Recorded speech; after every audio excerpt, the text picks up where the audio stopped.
Double Portion, Part 1. A gust of cool air tears through the warm night, sending a chill up and down your spine. You snuggle your shawl around your shoulders and neck and settle back onto your rocky hillside perch in the Galilee. The dim lights of the town of Nain twinkle up at you out of the dam of darkness on the plain below. If all goes well, your journey should have you in Nain by mid-morning tomorrow. But it's the second, larger constellation of lights which has you wound into a knot of nervous energy this evening.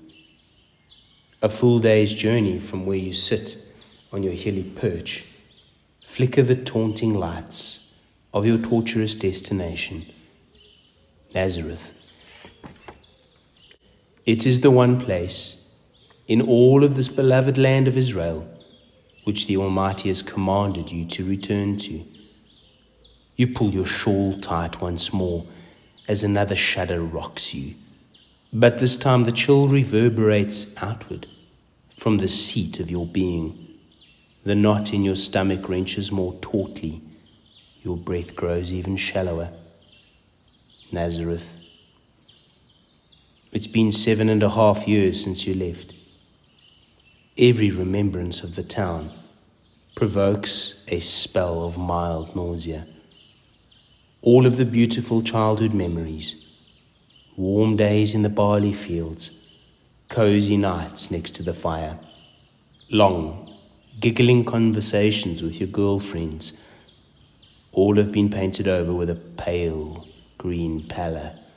All have been tainted by the rejection which ripped through your life like a merciless hurricane once your pregnancy was discovered.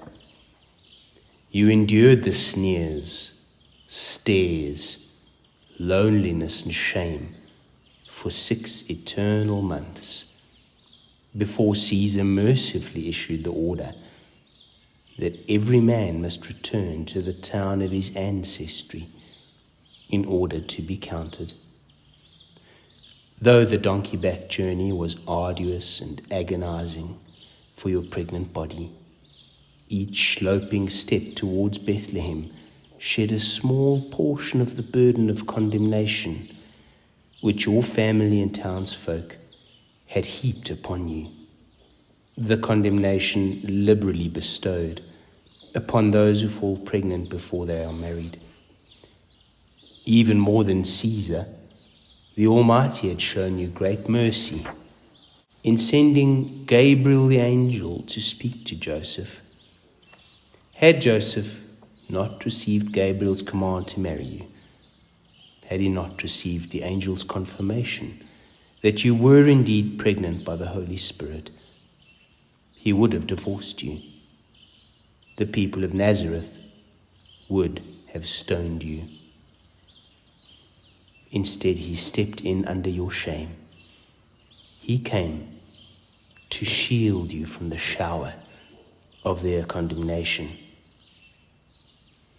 But now, as you sit on this dark, rocky ledge, contemplating your return to Nazareth, you find that your feelings concerning Gabriel have changed somewhat.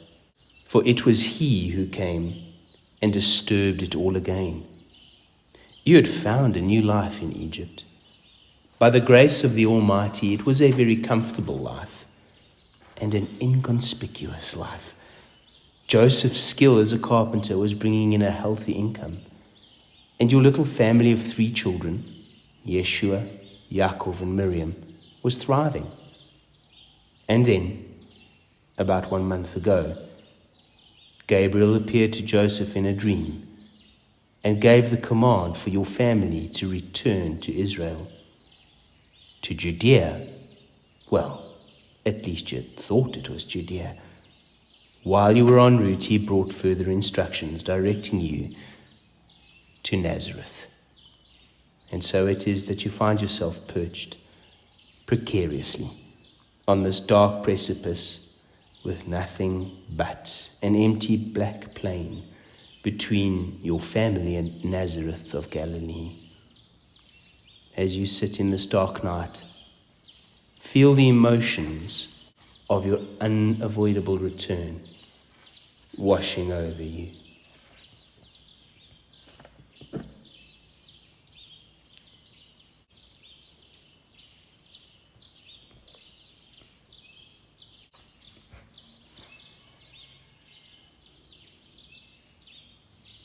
A strong, masculine hand takes hold of your right shoulder, and a deep voice tenderly speaks your name, Mary. You smile, believing it to be Joseph, and you turn to face him. He is crouched down on his haunches just off of your right shoulder, but as you discern his face in the silver moonlight, your heart skips a beat. A cold electric pulse flashes over your tongue. Heat washes down your spine and your limbs. This is not Joseph. He resembles Joseph, but he has no beard. His is a face that you recognize, a face which you shall never forget. He is the angel Gabriel. As by instinct you pivot round and sprawl yourself face down on the ground, your heart is pounding. Your breathing is shallow, rapid. Your limbs are paralyzed by the surge of fear. For a short eternity you hear nothing but silence and the sound of your hammering heart. Finally he speaks, Mary. Do not be afraid. Mary, look at me. Slowly you look up at him. Sandaled feet, a plain white tunic, a slim golden belt, long brown hair tied back behind his head to reveal chiseled, handsome features. Gabriel smiles at you, and a warm wave of peace floods your soul. Mary, the Almighty has sent me to comfort you this evening. He sees your anxiety. He has heard your prayers, and he says, do not fear Nazareth or its inhabitants, my little one. Do not fear their razor tongues or their sideward glances. I am with you. Do not fear their rejection. You are loved by me. You are accepted by me. I shall open the way before you. Instead of shame, I will bestow double honor. Instead of confusion, you will rejoice in all that I do for you. For in the land which I give you, you will enjoy a double portion of blessing, and everlasting joy will be yours. Peace soaks into your bones as Gabriel speaks the words of Yahweh. In your inner being, you feel joy beginning to bubble up from the center of your soul, from the very place where there had been a tight knot only moments before. With a smile, Gabriel bends down and touches your left cheek. So do not fear, you who are highly favored of the Lord.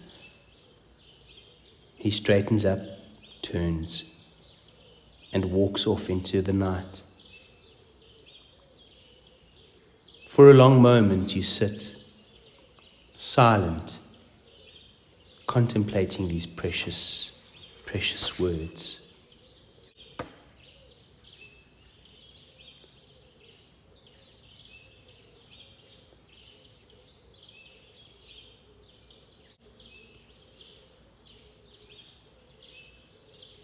The dim lights of Nazareth no longer seem ominous as they twinkle in the distance. The word of Yahweh has changed everything. Now you are expectant. Nazareth is now the place where he will grant you double honor. Half an hour later, you rise from your seat and make your way back to your sleeping family. Your heart is at peace.